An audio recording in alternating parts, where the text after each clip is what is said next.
It did not begin with a declaration of war. There were no speeches at the United Nations, no ambassadors were called, no missiles launched.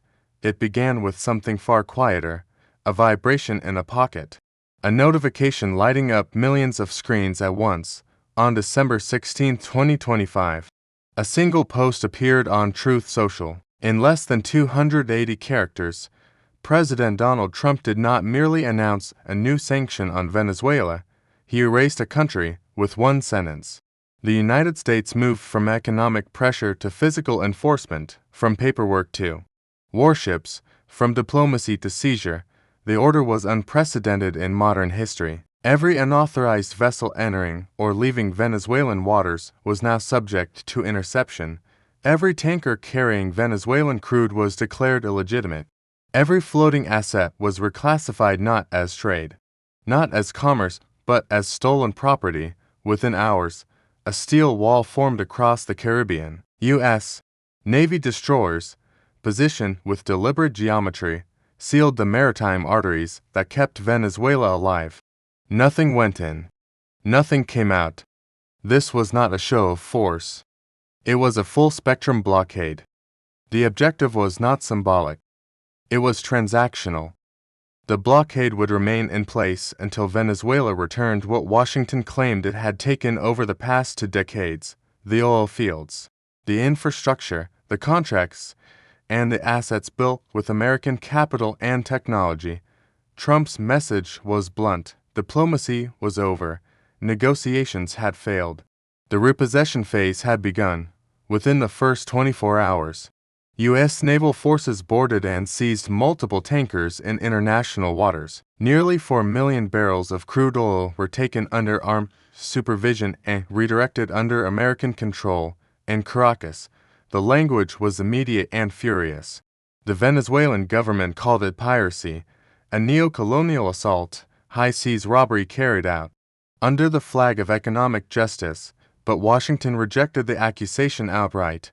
This was not theft, they said. This was recovery. What the world was witnessing was not a war for democracy, nor a humanitarian intervention. It was something colder, something more precise, a war for assets. Just days after the first tankers were seized, Nicolas Maduro appeared on Venezuelan state television. The setting was deliberate, the lighting harsh, the tone defiant. This was not a plea to the international community, it was a challenge. Maduro rejected every accusation coming from Washington.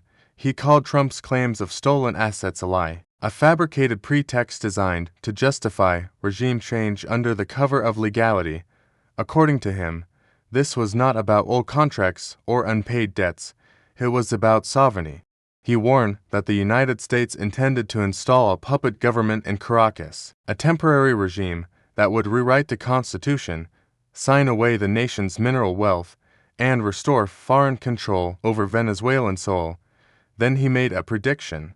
Any such puppet government, Maduro said, would not survive. It would collapse in less than 2 days, 47 hours, not 48. Not a week, not an estimate rounded for rhetoric, 47 hours, precisely. To an outsider, the number sounded strange, almost theatrical, but inside Venezuela, it carried weight. It was not speculation, it was memory. A ghost pulled from the most traumatic political episode in the country's modern history, a moment when power vanished, returned, and reshaped the nation forever. Maduro was not guessing. He was reminding his people. He was invoking April 2002. For 47 hours, Hugo Chavez had been removed from office, kidnapped by military commanders, replaced by a business leader, recognized almost instantly by Washington. And for 47 hours, the illusion of American-backed regime change had seemed complete. Until it collapsed, Maduro believed the pattern would repeat, that history, once again, would refuse to cooperate with empire. But, as the world would soon discover, history was not repeating itself. It was mutating. Because, while analysts debated whether a U.S. installed government could last 2 days, the real news broke before the question could even be tested. In a pre-dawn operation carried out under the cover of the naval blockade, U.S. Special Operations Forces moved inland, not to support an opposition leader, not to announce a transition council. They went straight for the head. By sunrise, Nicolas Maduro was gone. Detained, extracted, removed from the political equation entirely. The man who had sworn to resist the empire was now, in practice, a prisoner of it. And that was the moment the world realized something fundamental had changed. This was no longer a pressure campaign. It was no longer sanctions. It was not even regime change in the traditional sense. It was a decapitation strike. But, to understand why Washington was willing to cross that line, why it accepted the risk of international condemnation, regional instability, and open confrontation, you have to look past the language of democracy. You have to look at the prize itself. To understand why the United States chose this moment, why it escalated from lawsuits to warships, from sanctions to seizures, you have to strip away the rhetoric. Forget the speeches about freedom. Forget the press releases about human rights. Forget the moral framing entirely. This decision was not driven by ideology, it was driven by inventory. What Washington was after was not a government. It was not a man. It was not even a nation. It was a resource. Beneath Venezuela sits the largest proven oil reserve on Earth. Not light shale. Not sweet crude. Heavy oil. A dense, viscous form of petroleum that requires specialized infrastructure to refine. Infrastructure that exists in only a few places on the planet. And one of those places is the United States. Along the Gulf Coast, Texas and Louisiana stand some of the most complex refineries ever built. They are not flexible, they are not modular. They are engineered with surgical precision to process heavy crude for decades. Venezuelan oil flowed directly into these facilities. It was a perfect industrial match. When sanctions cut off that supply, the refineries didn't shut down, they adapted. They turned to Russia, then came Ukraine, and suddenly, the United States found itself in an impossible position, sanctioning the very countries that produced the oil its own industrial base depended on. And energy independence, the phrase repeated endlessly in American politics, had an unspoken footnote. Independence did not mean self-sufficiency, it meant control, and Venezuela represented a loss of that control. But this story doesn't start in 2025. It doesn't even start with Hugo Chavez. To understand why Venezuela became such a critical node in American strategy, you have to go back to a time when U.S. presidents didn't send aircraft carriers to Caracas. They sent goodwill ambassadors, and sometimes those ambassadors almost didn't come home. On May 13, 1958, the President of the United States made a decision that never appeared on a front page.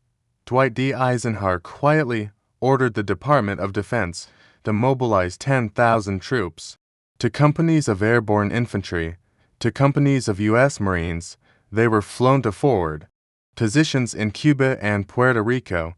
Their orders were sealed, their mission as spoken. They were to wait for a single signal. If it came, they would invade Venezuela. The reason was not an oil field, not a coup, not a treaty. It was a man. Earlier that morning, the Vice President of the United States, Richard Nixon, had landed at Maiquetía Airport in Caracas. The visit was supposed to be ceremonial, the final stop on a goodwill tour across Latin America. But, by the time Nixon stepped off the plane, the goodwill was already gone. The atmosphere on the tarmac was hostile. A massive crowd had gathered, and it was not there to wave flags. They shouted. They cursed. They spat. They spat on the vice president. They spat on the diplomatic delegation. They spat even on his wife, Pat Nixon. The cameras captured it all. The saliva visible on their clothing. Nixon was rushed into a motorcade alongside the Venezuelan foreign minister. The plan was simple: proceed to the National Pantheon, lay a wreath at the tomb of Simon Bolivar, and leave. They never made it. In the heart of Caracas, The motorcade was ambushed. This was not a protest that got out of hand. It was organized, coordinated. A crowd of nationalist militants and communist sympathizers swarmed the limousine. They smashed the windows with rocks and lead pipes. They rocked the vehicle, trying to flip it over. Their intent was clear: set it on fire, with Nixon inside. Years later, in his memoir Six Crises, Nixon would write about that moment. For an instant, he said, I realized we might be killed. He survived only because of split-second decisions by his driver and Secret Service agents. Guns drawn, they rammed through the blockade and raced toward the American embassy. The embassy was sealed, turned into a fortress, while U.S. Marines secured the perimeter. The head of the Venezuelan military arrived personally to apologize. Nixon held a press conference. Before fleeing the country, I came to Venezuela as a friend, he said, and I leave as a friend. To a modern audience, the statement sounds absurd. But here is the detail that matters. Despite the attempted murder of the Vice President of the United States, relations between Washington and Caracas did not collapse. They strengthened, not because of forgiveness, not because of diplomacy, because the United States needed Venezuela. In the Cold War, with Fidel Castro rising in Cuba, Venezuela was the reliable gas station of the Western world. The deal was brutally simple. Venezuela had the oil, American companies Exxon, Mobil, Chevron had the technology, dollars flowed south, crude flowed north, and even Nixon, the man nearly lynched in Caracas, preserved that arrangement when he later became president. By 1973, he was selling advanced fighter jets to Venezuela, not to defend democracy, to defend oil fields American companies were drilling. This is the baseline. This is the proof. The United States was willing to tolerate humiliation, violence, and political instability as long as the oil kept moving. But the balance would not last, and the next chapter would change everything. In 1976, Venezuela did something that, on paper, should have ended its relationship with the United States. It nationalized its oil industry.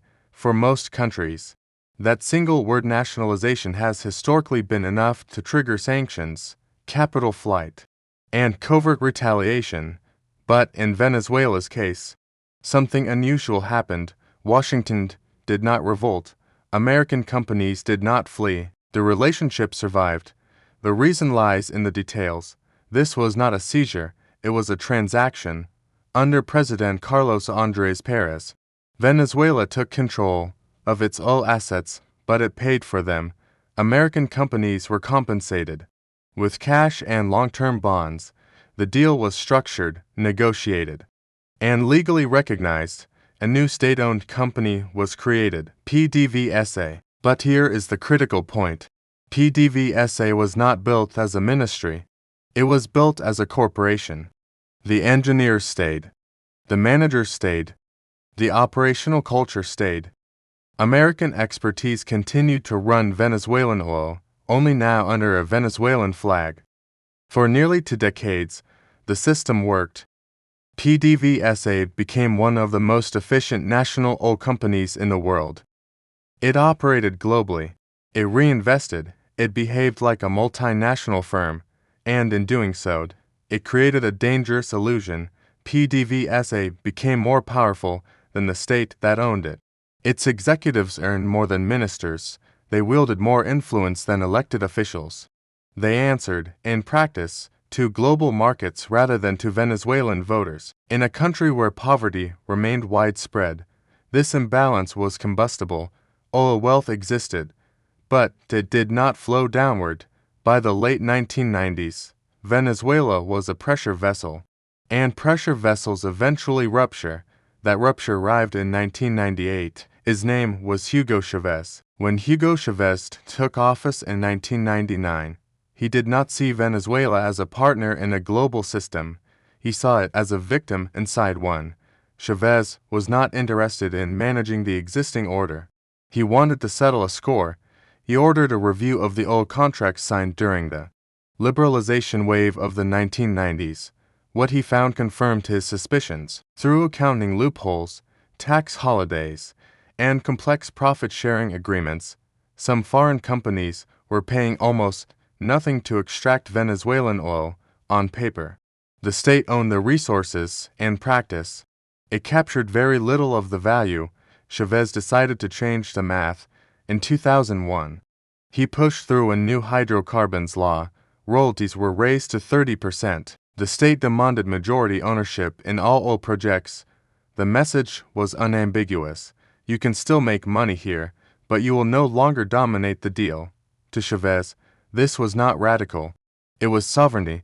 To the oil executives and the Venezuelan business elite, it was an existential threat. PDVSA's leadership revolted. They saw the law not as reform, but as destruction. Executives joined forces with traditional oligarchs, media conglomerates, and segments of the military. They launched a general strike designed to cripple the economy. In April 2002, the confrontation reached its climax. Hugo Chavez was removed from power, arrested, flown to a military base. A business leader was installed as president. The United States recognized the new government within hours. For 47 hours, the old order returned. Then it collapsed. Paratroopers loyal to Chavez moved. Crowds flooded the streets. The military fractured. Chavez returned to the presidential palace. And when he did, something fundamental changed. He no longer believed that Washington and the oil companies were negotiating partners. They were enemies. What followed was not reform, it was purification. Chavez purged PDVSA, firing more than 18,000 employees. Decades of institutional memory were erased overnight. Then he turned to the foreign companies with a simple ultimatum. Migrate your contracts to the new law or leave. Most comply. Chevron, Repsol, Total, they understood the reality. Venezuelan oil was so valuable that reduced margins were still profitable. But to American giants refused, ExxonMobil, ConocoPhillips, they would not accept minority ownership. They would not accept higher royalties, and Chavez responded with force. Their assets were expropriated. Heavy oil upgrading facilities in the Orinoco Belt worth billions were seized and handed to the state. This was the moment Washington would never forget. This was the line Chavez crossed. When ExxonMobil and ConocoPhillips were forced out of Venezuela, the confrontation did not end. It relocated. The battleground shifted from oil fields to courtrooms. Both companies launched international arbitration cases, accusing Venezuela of illegal expropriation and breach of contract for nearly a decade. The dispute dragged through tribunals and legal institutions across the world. On paper, this was a commercial disagreement. In reality, it was something far more dangerous, because all lawyers argued over valuations and compensation. The geopolitical balance around Venezuela was changing. Sanctions tightened, capital fled, PDVSA's technical capacity collapsed without its experienced workforce. Venezuela needed money, and if Washington would not provide it, Caracas would look elsewhere. Beijing answered first. Over the next 10 years, China lent Venezuela more than $60 billion. The loans were not repaid in cash. They were repaid in oil. Tankers carrying Venezuelan crude began flowing east instead of north. Fields, once connected to American supply chains, were rewired into Chinese ones. Then came Moscow. Russia's state energy company, Rosneft, acquired massive stakes in Venezuelan oil projects. In some cases, Venezuelan fields were used as collateral for loans. For Washington, this was not merely a financial loss, it was a strategic nightmare. The Monroe Doctrine, an old, often mocked idea that the Western Hemisphere was off limits to rival great powers, was being dismantled in real time. China now had effective control over a portion of the largest oil reserves on Earth, just hours from Florida. Russia had a foothold in the Caribbean. This was no longer about compensation for Exxon. It was about the erosion of American dominance in its own hemisphere. By the early 2020s, Venezuela was economically broken. Production had collapsed. Infrastructure was decaying. But the prize beneath the ground remained untouched. the Orinoco Belt, more recoverable oil than Saudi Arabia, and critically, the kind of oil the United States could not easily replace. By 2025, the situation had become intolerable from Washington's perspective. Venezuela was a failed state sitting on a strategic resource all hostile powers circled overhead. The conclusion was not ideological, it was operational. Not all oil is the same. This is the detail most people miss, and it is the detail that turns Venezuela from a diplomatic problem into a strategic emergency. The oil beneath the Orinoco Belt is heavy crude, thick, dense, difficult to refine. Processing it requires massive, specialized refineries, facilities engineered with specific chemical configurations that cannot simply be adjusted overnight. Along the U.S. Gulf Coast in Texas and Louisiana stand exactly those facilities. They were built decades ago with one supply in mind, Venezuela. For years, this system worked seamlessly. Heavy crude flowed north, refined fuel flowed into the American economy. When sanctions cut off that supply, the refineries did not disappear, they adapted. They turned to Russia. Russian heavy crude replaced Venezuelan barrels. The machinery kept running. Then came the war in Ukraine. Sanctions snapped into place. The substitute vanished. Suddenly, the United States faced a contradiction it could not solve with rhetoric. It had the world's most advanced refining infrastructure, and no secure source of the oil it was designed to process. Middle Eastern crude was too light. Domestic shale was incompatible. Retrofitting refineries would take years and tens of billions of dollars. There was only one viable solution left: restore access to Venezuelan oil. But access meant control. Sanctions had failed to force political change. Negotiations had gone nowhere. Time was working against Washington, so the strategy shifted. This would not be diplomacy. It would not be gradual. It would be a hostile takeover. By late 2025, Washington's internal calculation had become brutally clear. Every non-kinetic option had failed. Sanctions had not collapsed the regime. Diplomatic channels were frozen. Legal rulings dragged on without enforcement power, and, while time passed, the asset remained underground, unused, decaying, but still irreplaceable. From the American perspective, this was no longer a foreign policy problem, it was a balance sheet problem. The United States needed three things urgently. First, energy security, a guaranteed long-term supply of heavy crude that would keep Gulf Coast refineries operational without dependence on Russia or the Middle East. Second, geopolitical sanitization. China and Russia had to be removed from the Caribbean permanently, not negotiated with, not persuaded, removed. Third, asset recovery. Infrastructure built with American capital and technology in the 1990s had to be brought back, under American control by law if possible, by force if necessary. Sanctions could not achieve these goals, courts could not enforce them, elections could not guarantee them. Only one instrument remained: the Navy. On December 10, 2025, the escalation crossed an invisible line. A U.S. Navy destroyer intercepted a Venezuelan-linked tanker in international waters. Special operations forces boarded the vessel. Nearly 2 million barrels of crude were seized. 3 days later, more tankers followed. The legal justification was precise. The oil was declared proceeds of crime. The tankers were designated floating stolen assets. This was not framed as war, it was framed as repossession. The blockade tightened. Venezuela's oil exports dropped to zero. For a country that imported more than 80% of its food using oil revenue, the effect was immediate. Gas stations ran dry, power grids failed, supply chains collapsed. Economists issued warnings. This was not pressure, it was strangulation. The blockade weaponized hunger, it turned famine into leverage. Maduro attempted to rally the population, betting that international outrage would force Washington to retreat. He miscalculated. Russia was consumed by its own wars.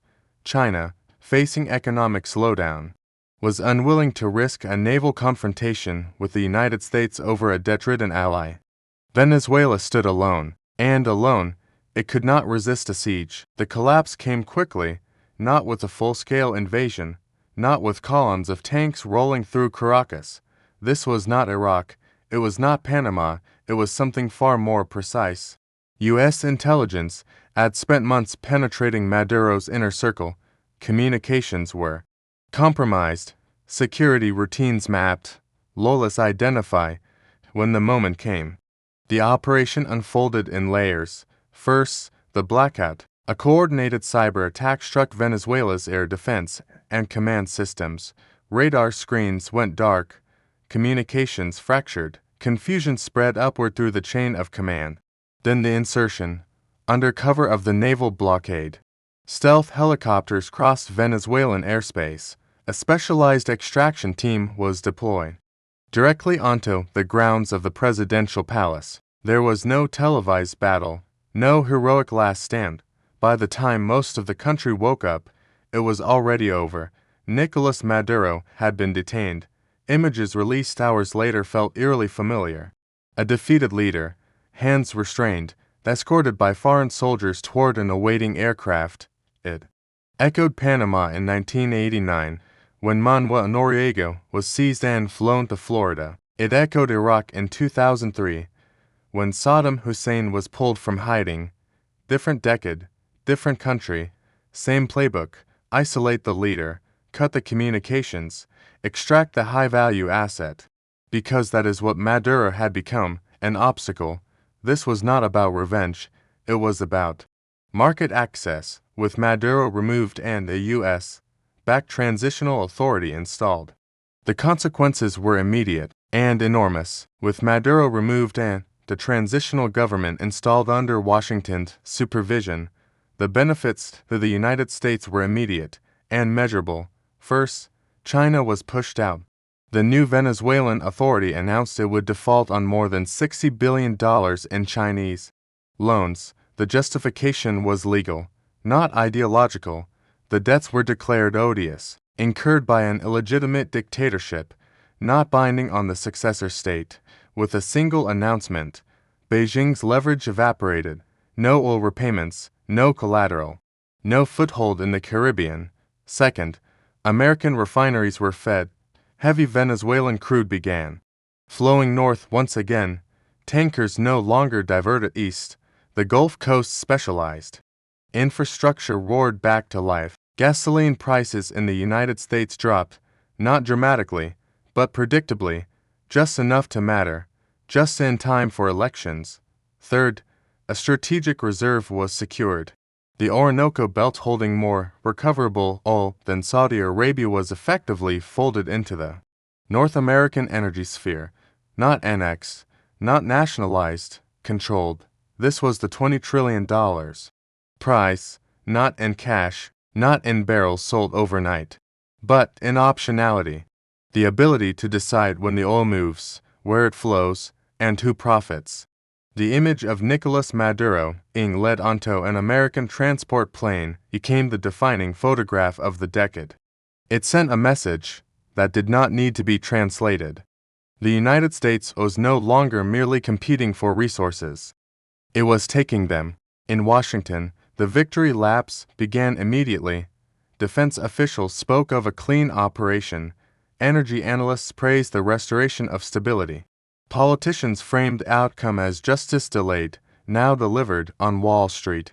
The response was even clearer: the stock prices of American energy companies with historical claims in Venezuela surged.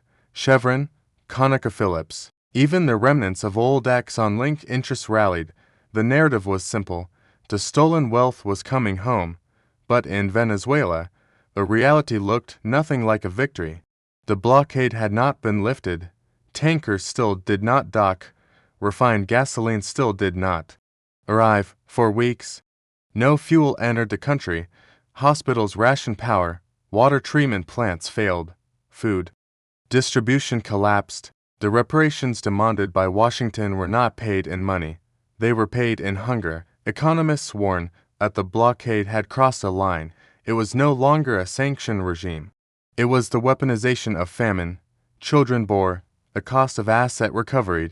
civilians paid the interest on geopolitical debt, and yet, in Washington, the moral accounting had already been settled. This was not cruelty, officials argued, it was consequence. There is a cruel symmetry to Venezuela's story. In 1976, Carlos Andrés Pérez nationalized the oil industry to ensure that the nation's wealth would finally serve its people. In 2001, Hugo Chavez radicalized that system to assert sovereignty against an empire he believed was extracting value without consent. Both men acted in the name of control. Both believed oil could be the foundation of independence, and for a time, they were right. When oil prices soared above $100 a barrel, Venezuela could defy creditors. It could rewrite contracts, it could fund resistance. But oil is not power by itself, it is leverage, and leverage only works all the money flows. When production collapsed and revenues vanished, the illusion of autonomy dissolved.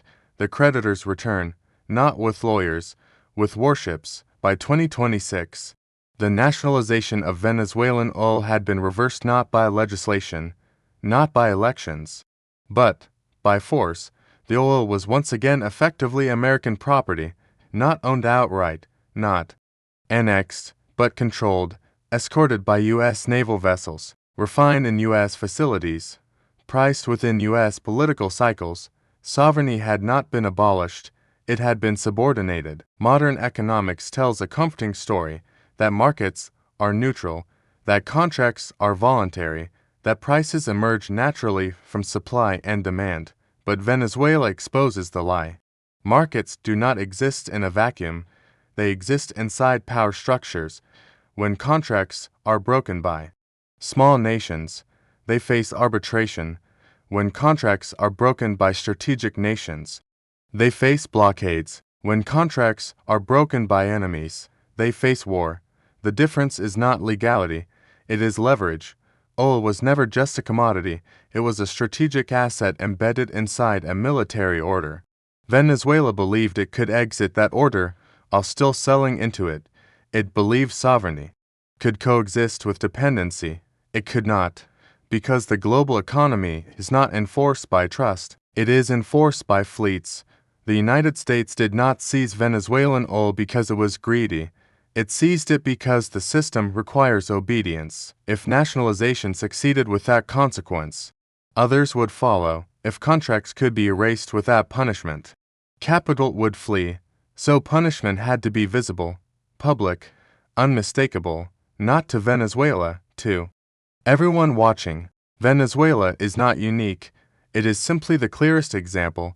A country rich enough to believe it was untouchable, confident enough to rewrite the rules, dependent enough to be crushed when the rules pushed back.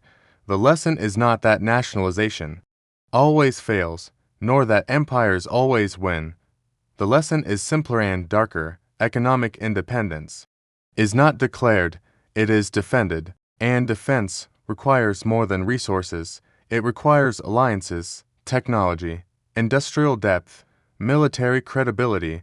Without those, sovereignty becomes symbolic, oil becomes a liability, and independence becomes temporary.